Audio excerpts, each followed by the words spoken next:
పాదయాత్రలు చేయడం, ప్రజా సమస్యలు తెలుసుకోవడం, వాటిని పరిష్కరించడం వైఎస్సార్ కుటుంబానికి సాధ్యమని లక్ష్మీ పార్వతి చెప్పారు. వైఎస్సార్ కుటుంబ రక్తంలోనే ప్రజాసేవ ఉందన్నారు. కర్నూలు మరో ప్రజా ప్రస్థానంలో పాల్గొన్న లక్ష్మీ పార్వతి కాంగ్రెస్, చంద్రబాబు పని అయిపోయిందని చెప్పారు.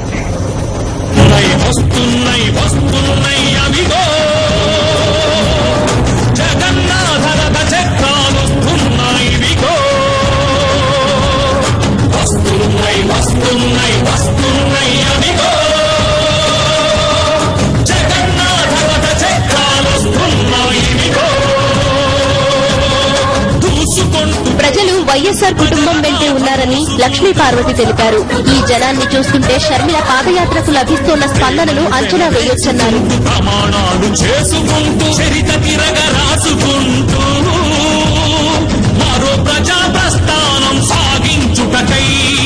మహిళ పాదయాత్ర చేపట్టి అందులో ఎంత నడుస్తుందంటే అమ్మాయిని ప్రతి ఒక్కరు ఆశ్చర్యపోతున్నారు. మగాళ్ళు నడవలేకపోతున్నారు.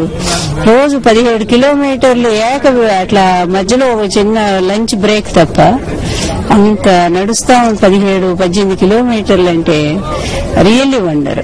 అంటే బహుశా ఆ కుటుంబంలోనే ఆ చేవ ఉందేమో అనిపిస్తా ఉంది.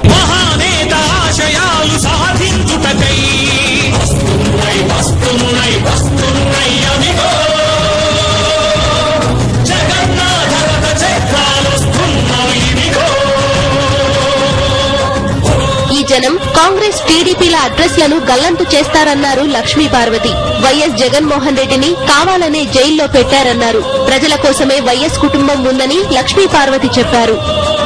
వైఎస్ రాజశేఖర్ రెడ్డి ఆయన బలం, ఆయన బిడ్డలు కూడా ఈరోజు రాష్ట్రం ఒక దిక్కులేని పరిస్థితుల్లో అల్లాడిపోతున్నప్పుడు ఆ కుటుంబం ముందుకు రావటం అనేది ఈరోజు పొలిటికల్ గా కూడా చాలా మందికి రిలీఫ్ ఒకటి నిజం చెప్పాలంటే. వైఎస్ కుటుంబంలోని ప్రతి ఒక్కరూ ప్రజల కోసం వచ్చిన వారేనన్నారు. తన మీద ఏ కేసులు లేవన్న చంద్రబాబు మాటలు వింటుంటే నవ్వొస్తుందన్నారు లక్ష్మీ పార్వతి.